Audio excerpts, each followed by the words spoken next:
Friends, the bed time story में आपका स्वागत है। एक अनोखा सफ़र। एक बार की बात है, एक छोटा सा लड़का था जिसका नाम था आकाश। आकाश बहुत ही जिज्ञासु था। वह हमेशा कुछ न कुछ जानने की कोशिश में रहता। एक दिन उसकी नानी ने उसे एक पुरानी किताब दिखाई। किताब में कई अजीबो-गरीब कहानियाँ थीं, जिनमें जादुई दुनिया, उड़ने वाले घोड़े और अदृश्य शहरों का वर्णन था। आकाश को ये कहानियाँ बहुत पसंद आई। वह रोज रात को सोने से पहले कुछ पन्ने पढ़ता था। एक रात जब वो एक खास कहानी पढ़ रहा था, अचानक एक चमकदार रोशनी उसके कमरे में आई। रोशनी धीरे धीरे एक आकृति में बदल गई, जो एक छोटे से परी की तरह दिखती थी। परी ने आकाश से कहा, आकाश, तुम्हारी जिज्ञासा ने मुझे तुम्हारे पास भेजा है। मैं तुम्हें एक जादुई सफ़र पर ले जाना चाहती हूँ। आकाश बहुत ही डर गया, लेकिन फिर भी उत्सुकता से उसे आगे बढ़ने के लिए प्रेरित किया। परी ने आकाश के हाथ पकड़ा और वे दोनों एक चमकदार सुरंग में चले गए।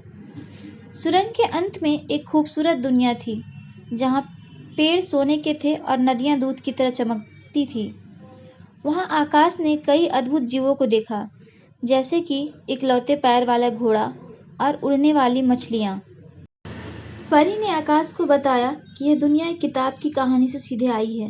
वे एक कहानी से दूसरी कहानी में घूमते रहें, हर जगह नई चीज़ें सीखते और नए अनुभव करते रहें। आकाश ने जादुई तलवारें देखी, ड्रैगन से लड़े और अंतरिक्ष यान की सवारी भी की। अंत में जब सफ़र खत्म होने वाला था, आकाश ने परी से पूछा, क्या मैं फिर कभी इस दुनिया में आ सकता हूँ?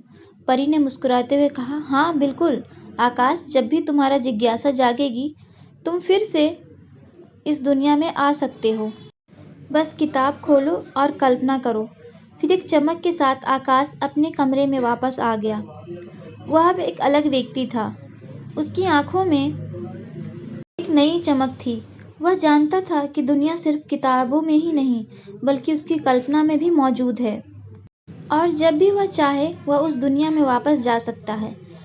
आपको ये स्टोरी कैसे लगी कमेंट में ज़रूर बताएं, और इसी तरह स्टोरी सुनने के लिए हमारे चैनल को सब्सक्राइब करें। मिलते हैं अगले स्टोरी में, तब तक के लिए धन्यवाद।